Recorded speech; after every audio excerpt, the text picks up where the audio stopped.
Olá, pessoal, tudo bem? Então, eu vou falar aqui um resuminho de vírus, né, para vocês estudarem. A gente já viu em aula, mas então vamos revisar aqui. Para quem não viu, depois estuda direitinho também acompanhando pelo livro. Então, quando a gente viu lá na classificação biológica, né, a gente classifica todos os seres vivos. Porém, os vírus, eles não entram nessa classificação biológica porque eles não são considerados seres vivos. De acordo com a teoria celular, para a gente considerar algo como um ser vivo, é necessário que esse ser vivo seja composto de pelo menos uma célula. Os vírus, a gente não considera como ser vivo, segundo essa teoria, porque eles não são compostos de nem uma célula. Então, ele não entra nessa classificação. Ele é estudado de uma forma à parte dos seres vivos, né? E como eles não são compostos por células, eles vão precisar obrigatoriamente de uma célula para conseguir se duplicar. Então a gente classifica eles como parasitas intracelulares obrigatórios, que significa que ele precisa parasitar uma célula obrigatoriamente para que ele consiga se duplicar, né? Mas apesar dos vírus não serem considerados seres vivos, eles vão ter algumas características de seres vivos. Eles não vão conter todas, que é o mínimo que precisa para ser considerado. Mas ele vai apresentar algumas características interessantes que somente os seres vivos apresentam. Por exemplo, quando a gente fala de a gente pega como exemplo um ser que não é vivo, uma pedra, e um ser vivo, por exemplo, uma bactéria, a gente sabe que a pedra não é composta de células, ela vai ser composta de minerais. Já a bactéria vai ser composta por uma célula. A bactéria, ela vai conseguir se duplicar, né? Ela vai conseguir fazer a reprodução dela. Desculpa, gente. A pedra não vai conseguir. Então, ela vai ficar daquele jeito na natureza até ela sofrer o processo de erosão e virar areia. Já os vírus, eles mesmo não sendo formados por células, ele consegue ter algumas características que a gente só vai encontrar nesses seres vivos. Por exemplo, as bactérias, daí por diante. Que é o fato dele conseguir evoluir. O que é evolução? É fazer uma mutação genética e dar origem a outro DNA, né? Então, a gente vai encontrar essa habilidade nos vírus. Outra coisa que a gente vai encontrar também é que os vírus, eles vão ter uma capacidade de se transmitir, né, de um ser vivo para outro. Mas ele só vai conseguir isso através de uma célula, né? Então, como ele não é composto por célula, ele vai precisar dos mecanismos de uma célula para conseguir fazer essa reprodução, essa replicação dele mesmo. Então, vamos ver do que são feitos os vírus, né? Ele vai possuir um material genético, que pode ser um DNA ou um RNA, nunca os dois, lembrar sempre disso. É sempre um DNA ou RNA. Esse material genético, ele vai estar envolto, né, por uma cápsula proteica, que a gente chama de capsídeo. Então, essas bolinhas aqui amarelas, elas são proteínas e elas vão ficar em torno do material genético, formando uma cápsula. Essa cápsula a gente vai dar o nome de capsídeo. Porém, quando a gente fala de toda essa estrutura com a cápsula mais o ácido nucleico, a gente chama de núcleo capsídeo. Além disso, alguns vírus, eles também vão ser chamados de envelopados, porque eles vão apresentar, por fora dessa cápsula proteica, um envelope lipoproteico. Então, a gente tem aqui, ó, esse em verde aqui seria o envelope, né? Azul aqui é a cápsula proteica e aqui dentro o material genético. Mas esses vírus, apesar deles terem esse envelope, ele não produz esse envelope, né? Ele pega esse envelope de um pedaço da membrana plasmática da célula que ele parasitou. Então, na hora que ele faz a duplicação dele, ele sai da célula, ele leva esse pedacinho de membrana plasmática formando um envelope. Ele também vai conseguir produzir essas proteínas que vão sair aqui, ó, do envelope, que a gente chama de espículas. Essas proteínas, elas vão ser importantes, que é com elas que ele vai conseguir se ligar aos receptores da célula. Então, a gente tem aqui um exemplo do novo coronavírus. Em cinza é o envelope dele, e esses vermelhinhos, essas são as espículas, que são as proteínas do vírus. Esses vírus envelopados, eles causam uma maior complicação na hora de o organismo se defender, né? Então, é uma forma a mais dele se proteger quando ele está dentro do nosso organismo, né? Então, ele consegue se proteger melhor do nosso sistema imunológico do que esse que só tem uma cápsula, né? Esse texto tem no livro de vocês, né? E ele fala sobre o citomegalovírus, né? Que foi encontrado dentro dele molécula de DNA e RNA. Mas eu falei aqui para vocês, ó, que o vírus ou ele tem DNA ou ele tem RNA. Porém, foi descoberto que, na verdade, ele é só um vírus de DNA. E esse RNA que vai ser encontrado, ele pega da célula que ele estava parasitando, né? Então, depois vocês leem com calma, né, sobre esse vírus. Esse vídeo eu passei para vocês, que fala sobre as características gerais dos vírus, né, a história de como foi descoberto os vírus. E agora a gente vai ver um pouquinho sobre as características dos vírus, né, as características gerais. Então, a gente sabe que os vírus, eles possuem capacidade de infectar, ou seja, de parasitar, todos os tipos de seres vivos, né? Então, a gente vai encontrar vírus que parasitam plantas, animais, e até específicos de vírus que parasitam as bactérias.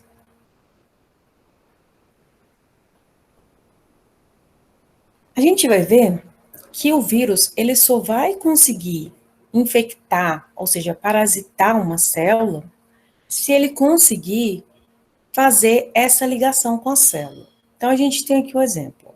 A gente tem uma célula, esse em rosa aqui seria a membrana plasmática da célula, e esses amarelinhos aqui seriam os receptores da célula.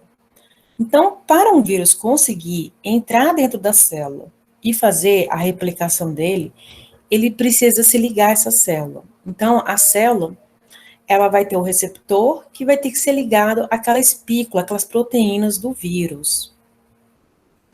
Então, a célula ela vai ter uma quantidade enorme de diferentes receptores, né? E alguns vírus vão ter essa capacidade de se ligar e conseguir entrar dentro da célula. Porém, a gente vai ver que cada célula de cada ser vivo tem receptores diferentes, né? Então, por exemplo, cada espécie, a gente vai encontrar na célula daquela espécie receptores diferentes. E com isso, os vírus vão ter também essas proteínas diferentes, né? Então, a gente vai ter proteína ou vírus que a gente vai chamar de vírus espécie específico. O que isso significa?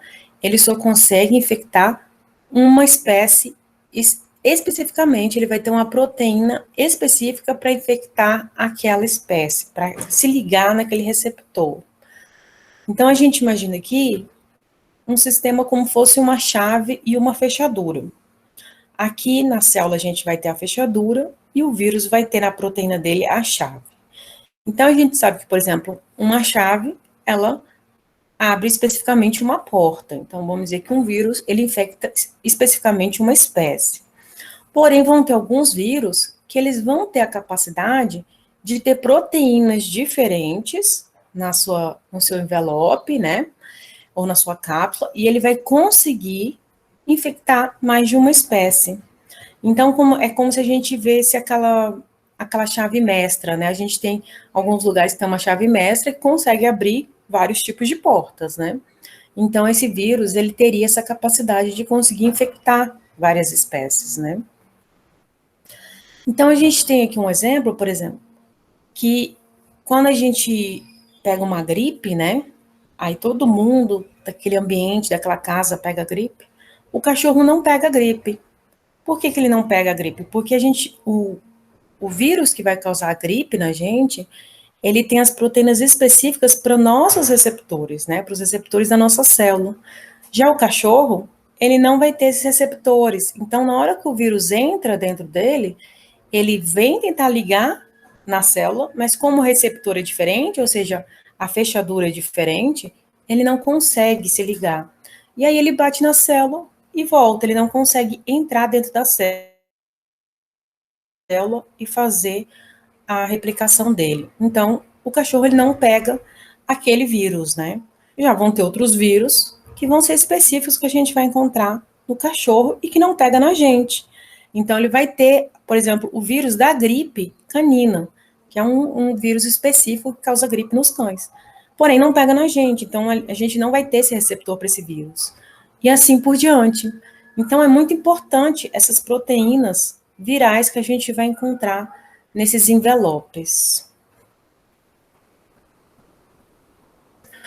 Um exemplo disso, né, a gente vai ver os bacteriófagos. Os bacteriófagos, eles são vírus que infectam especificamente bactérias, né?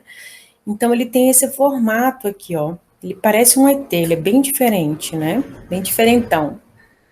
Então, aqui em cima, que seria a cabeça dele, é o capsídeo e tem um material genético aqui dentro, né? Que pode ser um DNA ou um RNA. Aqui, nessa parte aqui, ele vai ter um aparelho que faz com que ele consiga injetar esse material genético na célula. E essas perninhas aqui vão ser as peças de fixação, onde eles vão se fixar na célula. Então, ele é bem característico, na hora que a gente bate o olho, ele tem essa forma, a gente já sabe que é um bacteriófago, ou seja, um vírus que parasita a célula, ó, a bactéria. E aí a gente vai ver que os vírus, eles têm uma capacidade de ter dois tipos de ciclos, que a gente vai chamar, que é o ciclo lítico e o ciclo lisogênico. É importante a gente entender esses dois ciclos do vírus para entender como que ocorre as mutações, né? Então a gente tem, por exemplo, aqui, ó, uma célula de uma bactéria, e aqui a gente tem o vírus bacteriófago, né? Aquele vírus que infecta uma bactéria. Então, ele usa essas perninhas dele aqui para se fixar na bactéria. Então, aqui ele está mostrando, ó, no detalhe, ele fixa aqui na membrana plasmática e na parede celular, né, da bactéria. E aí, ele vai usar essa peça aqui que ele tem, que é chamado de uma bainha, né, para injetar o material genético dele dentro da célula. Então, a gente tem aqui, ó, um DNA da bactéria, e aqui ele está injetando o DNA dele, né? No caso, se ele for um vírus de DNA, se for RNA, ele vai injetar o RNA dele aqui dentro da célula. Depois que ele insere esse DNA, esse material genético, ele pode seguir dois cursos, né? Ele pode ir para o caso do ciclo lisogênico. Aí o que vai acontecer? A gente tem aqui o DNA da bactéria e o DNA do vírus. Esse DNA do vírus, ele adere ao DNA da bactéria, ele se insere dentro do DNA da bactéria, alterando o DNA dessa bactéria. Porém, ele ao inserir lá dentro, ele fica quieto, ele não faz nada. Ele não manda produzir cópias dele, ele fica lá em estado latente, quietinho. Essa bactéria se duplica e carrega esse pedaço do vírus, né? Então, a gente vai ter aqui, ó, ciclo lisogênico. O DNA viral vai incorporar ao DNA bacteriano, não vai interferir no metabolismo, ou seja, na vida da bactéria, ela vai continuar seguindo a vida dela. E essa bactéria vai se reproduzir normalmente, que faz parte do ciclo de vida dela. Porém, ela vai carregar um pedaço desse DNA viral.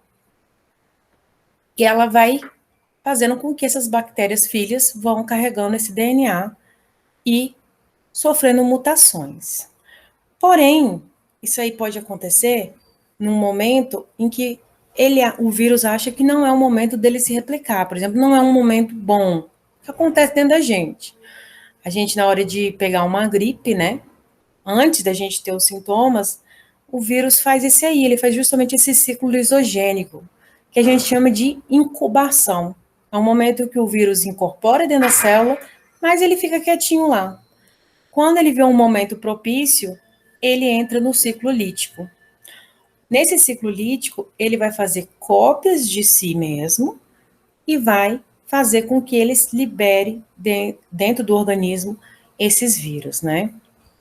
Então, aqui, ó, o DNA viral ele vai passar a comandar o metabolismo bacteriano. Então, ele estava lá quietinho, ele viu um momento oportuno, né? Que ele fala aqui, ó, certos estímulos. Por exemplo, no nosso caso, ele pode ficar lá quietinho quando ele vê que o nosso sistema imunológico está um pouco mais baixo, um pouco mais lento, ele vai lá e se aproveita. E aí, o DNA dele começa a comandar o metabolismo da célula e vai formar várias cópias. Então, ele vai falar para aquele DNA fazer várias cópias daquele trecho, daquele DNA viral. Nisso vão ser produzidas também RNA para a produção de proteínas, né? E vai formar os novos vírus. Quando essa célula estiver cheia de vírus, ocorre a lise da célula, né? O que é a lise? É a morte da célula. E aí ela libera esses vírus no ambiente ou dentro do organismo, né? De um ser vivo. Então, o vírus ele vai se alternar entre esse ciclo lisogênico e o ciclo lítico. Por isso que a gente sempre fala incubação, né? Sempre, por exemplo, o que está acontecendo agora com o novo coronavírus, né? A pessoa pega, ela tem um período que a gente chama de incubação, que ela fica lá assintomática, mas o vírus já está lá dentro dela, né? Dentro da célula dela. E aí, depois de 14, 15 dias, né? Agora tem variado com essas novas variantes aí, parece que diminuiu um pouco esse período de incubação, né? Essa variante Delta, ela pode já começar a apresentar os sintomas com 7 dias, se eu não me engano. Então, depois de um certo período, ele começa a tomar conta daquela célula e mandar fazer cópias dele mesmo e se multiplicar dentro daquele organismo. Mas a gente sabe que essa incorporação do DNA viral com o DNA da bactéria ou com o DNA da célula que ele está infectando foi muito importante para todas as mutações que a gente teve ao longo da nossa evolução do planeta, né? Então, os cientistas, eles acreditam que os vírus, eles foram fundamentais para que a gente tenha toda essa variedade, essa variabilidade genética, essa variabilidade de espécies que a gente tem no mundo. Porque, ao mesmo tempo que ele pode causar doenças nos seres vivos, ele também tem essa capacidade de promover uma mutação na célula. Então, mesmo que aquela célula está quietinha, não está sofrendo um impedimento ali, algo que estimule, né, a mutação, ela, quando o vírus insere o pedaço do DNA dele, naquele DNA daquela célula, ele promove uma mutação obrigatória. Então, essa célula se divide e vai carregando essa mutação, né? Então, acredita-se que o vírus, ele foi uma chave fundamental para toda essa variabilidade genética e de espécies que temos no planeta. Então, aqui está mostrando de novo, né, a alternância, né, entre o ciclo lítico e o ciclo lisogênico do vírus, né. Então, a gente começa aqui, ó, o vírus colocando o DNA dele, aqui o DNA da bactéria, esse DNA fica aqui e ele pode incorporar aqui, né, ao DNA da bactéria, essa bactéria se divide, porém, vai chegar um momento que esse DNA, esse vírus, ele acha, né, que é o momento oportuno dele se replicar, ele começa a tomar conta dessa célula e fazer cópias dele mesmo, e assim por diante. Então, lembra que no ciclo lítico é quando ele está se multiplicando, né, está se reproduzindo. E no ciclo lisogênico é quando ele só está incorporado no DNA da célula. Bom, a gente viu um pouquinho sobre os vírus, né? Agora a gente precisa entender um pouquinho sobre como que os vírus afetam a nossa saúde, ou seja, como eles causam as doenças na gente, né, nos seres humanos. Então, a gente sabe que para acontecer uma infecção, a gente precisa de 3 fatores importantes, que é o que a gente vai chamar do agente etiológico, a transmissão e o hospedeiro. Então, precisa ter esses 3 para que ocorra uma infecção. Então, vamos ver um pouquinho de cada um. Então, a gente vai chamar de agente etiológico qualquer organismo que é capaz de causar uma infecção. Então, a gente tem, por exemplo, os vírus, as bactérias, os fungos, protozoários, né? Todos eles são capazes de causar uma infecção. Então, a gente vai chamar ele de agente etiológico. Então, a gente tem, por exemplo, aqui, ó, o vírus da gripe é o agente etiológico da gripe. E a gente vai ter uma palavra que a gente pode usar também quando a gente fala de um agente etiológico, é o fator de virulência, né? Então, quando a gente fala assim, ó, o agente etiológico do coronavírus, né?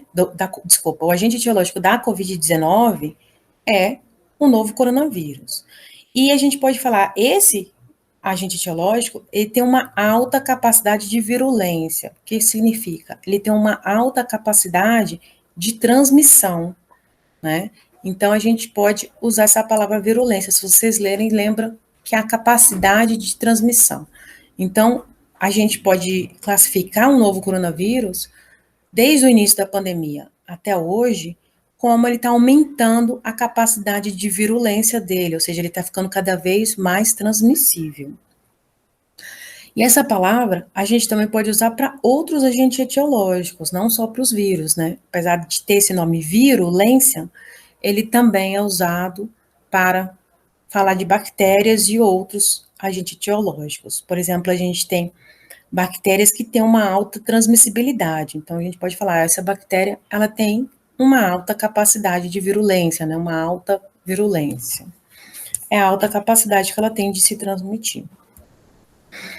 A transmissão vai ser o meio de propagação desse agente etiológico. Então, o que ele vai usar para se transmitir? Lembra que ele não consegue se transmitir sozinho, né? Ele não consegue andar, voar, nada disso. Então, ele vai precisar de algumas vias para ele conseguir se transmitir.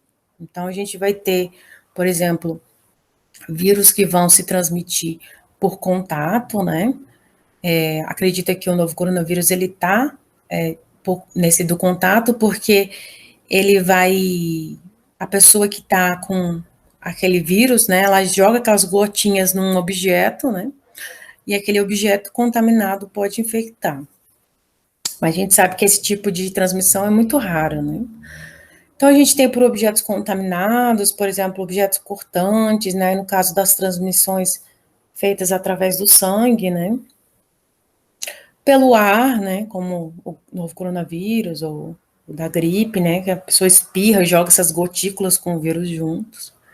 Outra vez de um vetor, né, que a gente vai chamar, por exemplo, um animal, né, a gente tem um mosquito, né, que causa a febre amarela, a dengue, é um vetor, né, ele vai ser o vetor que transmitir a doença. Então, a gente vai ter vários tipos de transmissão, de acordo com cada agente etiológico.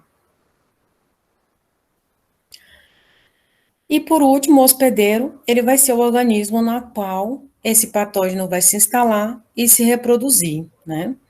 Então, toda vez que a gente falar de uma doença, a gente tem que pensar, por exemplo, qual é o agente etiológico, qual é o meio de transmissão e qual é o hospedeiro.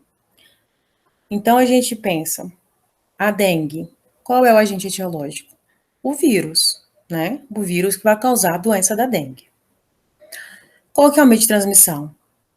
Ele usa um vetor, esse vírus ele vai usar um vetor para se transmitir. No caso, o vetor vai ser o mosquito Aedes aegypti. E qual é o hospedeiro? O ser humano. Então, a gente vai ter essas 3 características dessa doença. Mais para frente, a gente vai ter algumas doenças que a gente vai adicionar nisso os diferentes hospedeiros. Então, a gente vai ter hospedeiros intermediários e hospedeiros definitivos, mas a gente vai ver mais para frente em outras doenças. E por que o vírus ele tem essa capacidade de evoluir, né? Então, a gente sabe que ele tem essa capacidade de evoluir, de causar mutações, né, no próprio DNA dele, por causa que ele tem uma velocidade de reprodução muito elevada, né? Então, quanto mais rápido ele se reproduz, mais fácil de se criar mutações e levar a uma evolução desse vírus. Então, ele coloca aqui, ó, maior ocorrência de mutações no material genético devido a uma reprodução elevada. Além disso, alguns fatores podem também contribuir para essas mutações, para essa evolução dos vírus, né? Não só dos vírus, mas de todos os agentes etiológicos. Que seria a ação do sistema imunitário humano, né? Então, por exemplo, a pessoa que ela está com um vírus e aquele sistema imunológico já começa a lutar contra aquele vírus, quando ele vai sofrendo mutações, ele às vezes consegue driblar esse sistema imunológico, né? Então já é um avanço, né? Uma evolução. E também alguns medicamentos começam a selecionar os vírus mais resistentes. Então, a gente vai ver isso acontece muito com antibióticos, né? A gente sabe que os antibióticos, eles são usados para matar bactérias. Então, nunca confundir, gente. Doença viral não se toma antibiótico. O antibiótico ele é específico para bactérias. Então, toda vez que falar em doenças virais, não se usa antibiótico. Por isso que até o certo, quando a pessoa ela tem uma gripe, né, é ela esperar alguns dias, porque geralmente se essa gripe ela for viral, em 2, 3 dias a pessoa já vai estar se curando. Mas ela vai se curar por o sistema imunológico dela, né? Então o sistema imunológico dela vai lá e vai combater aquele vírus. O médico pode passar, né, alguns remédios, que são remédios que a gente chama remédios paliativos, que são remédios para os sintomas, né? Então, a pessoa toma remédio para dor de cabeça, para dor de garganta, mas não é isso que vai matar o vírus. Quem vai matar o vírus é o sistema imunológico. Já se for uma gripe bacteriana, de causa bacteriana, ela vai demorar muito mais, né? Porque a bactéria, ela fica mais tempo no nosso organismo. Então, é uma gripe mais longa. E aí, o nosso organismo, ele tem dificuldade, às vezes, de combater aquela bactéria. Quando ele tem vai ter a necessidade de se tomar o antibiótico. Só que o antibiótico, ele tem um lado bom, mas tem um lado ruim, que é a resistência. Mas a gente vai estudar isso mais para frente, quando a gente estudar bactéria. Mas lembrando que os vírus também têm essa capacidade de criar resistência a certos medicamentos, né? Então a gente tem, quando a pessoa tem uma doença grave, viral, né? No caso da AIDS, ela vai tomar alguns medicamentos antivirais, né? Esses são específicos mesmo para matar o vírus. Só que com o tempo isso pode levar a uma resistência, ou seja, esses vírus sofrem uma mutação e ficam mais resistentes a esse medicamento. Então, no próximo vídeo a gente começa a falar sobre as doenças virais. Até mais, um abraço para todos.